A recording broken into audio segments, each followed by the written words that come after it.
Elhamdülillahi vahdehu ve salatu ve selamu ala men la nebiyye ba'deh emma ba'd. Esselamu aleyküm ve rahmetullahi ve berekatuh. Əziz və möhtərəm müsəlman bacı və qardaşlarım. Gecə namazından sonra dua etmək qəbul olunan əlamətlərindəndir. Ümumiyyətlə, Peyğəmbər sallallahu əleyhi və səlləm sünnəsində gəlib ki, Peyğəmbər sallallahu əleyhi və səlləm gecə namazını elə qılardı ki, o bəzən o rükətlərin arasında bir duayla, yəni heç vaxt o rükətlərin arasını dua ilə ayırmazdı. Yəni iki rükət qıldı, durub təzədən namaz qılardı. O birisi iki rükəti qılardı. Yəni arasında dua etməzdi. Amma namazın içində dua eləyərdi. Axırıncı son bir rükət vitr var, orada dua eləyərdi. Səcdələrində dua eləyərdi. Amma o namazlardan sonra, o namazlardan arasında belə bir dua gəlməyib. Necə ki, Ayşə radiyallahu anhadan gəlir ki, "Mə kənə Rasulullah sallallahu əleyhi və səlləmə yezidu fi Ramazan və la fi qeyrihi ala 11 rək'a." Peyğəmbər sallallahu əleyhi və səlləm nə Ramazanda, nə başqa bir vaxt 11 rükətdən əlavə namaz qılmazdı.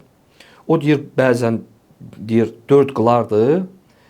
Onun o 4 rükətinin gözəlliyini, uzunluğunu soruşma. Necə gözəl qılardı.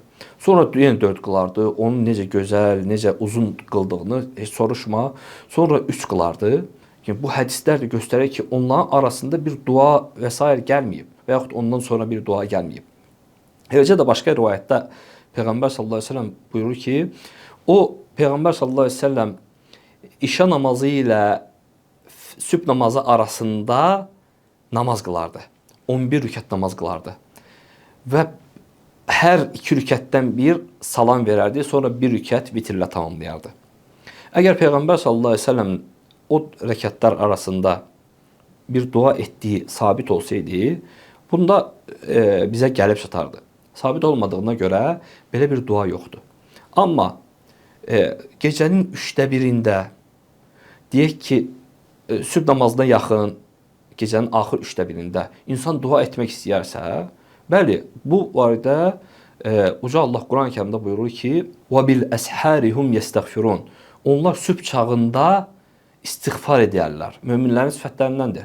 Yəni sübh namazından əvvəl sübh namazından əvvəl istiğfar edib Allaha dua eləyərlər. Bu da duanın qəbul olunan yerlərindəndir, bəli.